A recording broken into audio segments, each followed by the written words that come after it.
All right, welcome back to another 5 slide fix. We're going to be breaking down pulmonary stenosis this time. So, our second of our obstructive lesions. Now, pulmonary stenosis is going to be right ventricular outflow obstruction. The narrowing is going to occur specifically at the pulmonary valve, or it can also technically be at the right ventricular outflow tract. And all of this is going to cause increased resistance of that blood flow attempting to leave that right ventricle. And in order to overcome this obstruction, the right ventricle has to pretty much try its best to generate a higher pressure, which is going to lead to right ventricular hypertrophy. If they have a severe obstruction, that pulmonary blood flow is going to drop. It's going to cause right to left shunting across a PFO, and you'll end up seeing cyanosis, which is really bad. Clinically, pulmonary stenosis is going to give you a systolic ejection murmur at the left upper sternal border. So, at that pulmonic valve, if you guys remember, I talked about it in the last video, sternal border, second intercostal space. You can sometimes hear it at the third if they're really, really little, but second intercostal space is where you'll end up hearing it.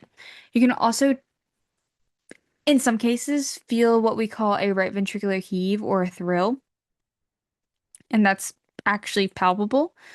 If they have moderate to severe pulmonary stenosis, we can see fatigue, cyanosis, again, if that obstruction is significant. They'll have exertional dyspnea, and they can also have those FTT signs and symptoms like tachypnea, poor feeding, that sort of thing. If they have mild pulmonary stenosis, they tend to be asymptomatic. Treatment. First line treatment for a pulmonary stenosis or PS is going to be specifically if it's valvular, is going to be a balloon valvuloplasty. If it's more complex or either above or below the valve, then we're going to see some surgical repair. If it's a more critical neonatal case, we can see that pulmonary stenosis is ductal dependent. So we can give prostaglandins just to maintain that pulmonary blood flow. After those interventions, we're looking for pulmonary regurgitation, residual stenosis, and arrhythmias. All right, nursing care. It's all going to focus on one of the biggest things, respiratory effort, perfusion, and energy conservation. We're auscultating for that ejection murmur and assessing for that heave.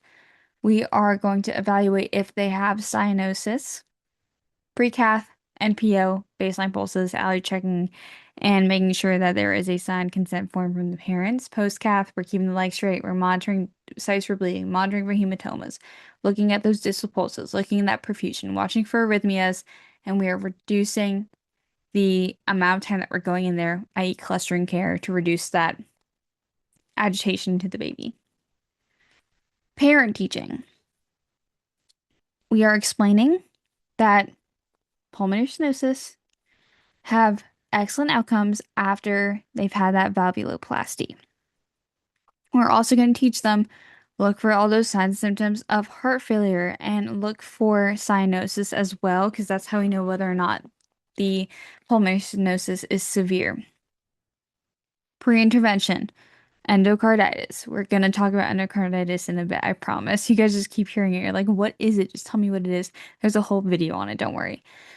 After the intervention, we're watching for fever, chest pain, palpitations. We're avoiding strenuous activity, and we have to make sure that we are following up with cardiology because we have to make sure that we're monitoring that valve, its function, and we have to now monitor that right ventricular hypertrophy. All right, resources. And that's it for this one. All right, I'll see you guys in the next one. Bye.